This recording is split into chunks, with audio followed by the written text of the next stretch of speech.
Am I the a-hole for telling my brother-in-law I will never forgive his daughter and refusing to ever allow her near my family again? I, 30F, have always been big on family. I grew up believing that family means protection, trust, and unconditional support. So when my older sister, 35F, married Joe, 40M, a kind and respectful man with a daughter from a previous relationship, I made every effort to welcome them both into the fold. Joe's daughter, Kelly, 15F, was a bit reserved, but nothing ever felt particularly off.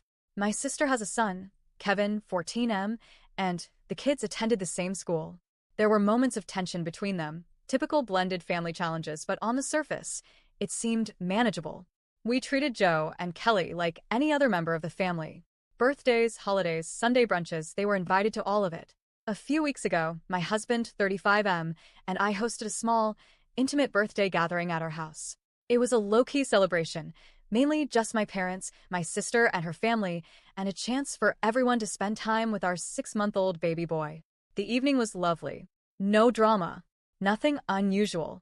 But just days later, Kevin knocked on my door. I could tell something was bothering him. He asked to speak to me alone, and what he shared made my blood run cold. Kevin told me that Kelly had been going around school telling people she had seen my husband's private parts. According to her story, she walked into the bathroom during the party and caught my husband with his pants down.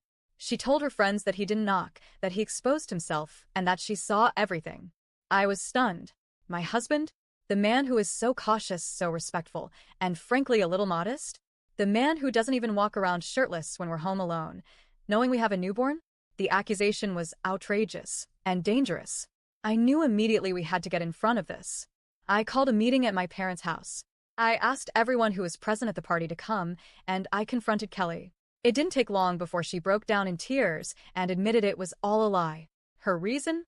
She wanted to look cool in front of her friends. According to her, all the girls in her friend group had stories, experiences. She had none. So she invented one. She used my husband as the main character in her fantasy just to earn social points at school. I lost it. I called her out hard. I told her she was disgusting, reckless, and selfish. I said she risked destroying an innocent man's life just to impress a bunch of 15-year-olds. I reminded her that accusations like that don't just disappear, they follow people. They ruin families. They ruin lives. I called her a pathological liar, a manipulator, and told everyone there that from this moment on, Kelly would never be around my son or my husband again. Ever. The consequences were swift and brutal. Kevin, who was furious at her for dragging his family into this mess, told everyone at school what really happened.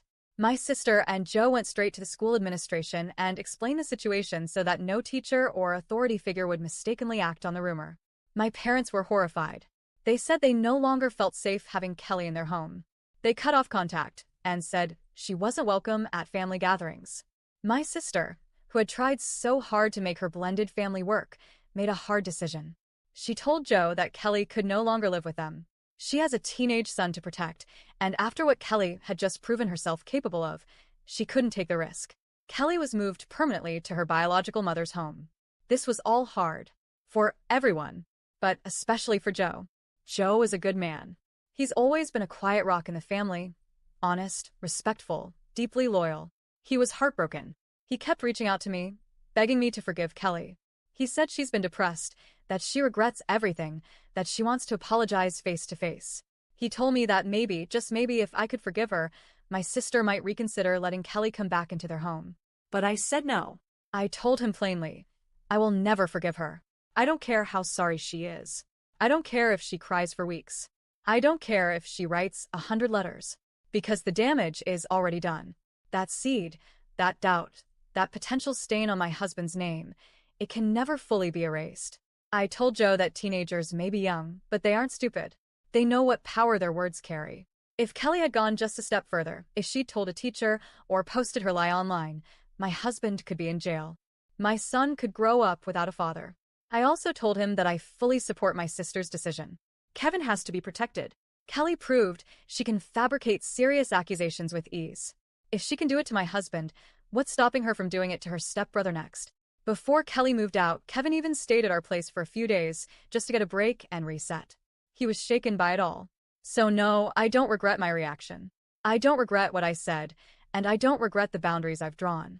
But I do feel for Joe. I really do. He's lost the family he was trying to build. His daughter is spiraling, and I can see the pain in his eyes when he talks to me. He loves Kelly. He also knows what she did is unforgivable. So here's where I'm torn. Not about Kelly. I stand by my choice. But I wonder if I've been too harsh toward Joe. He's not responsible for what his daughter did. He's been trying to clean up her mess, to hold her accountable, to repair the wreckage. And yet I've shut him out along with her. So am I the a-hole for drawing a hard line around Kelly and refusing to budge, even if it means alienating someone like Joe, who's been nothing but decent?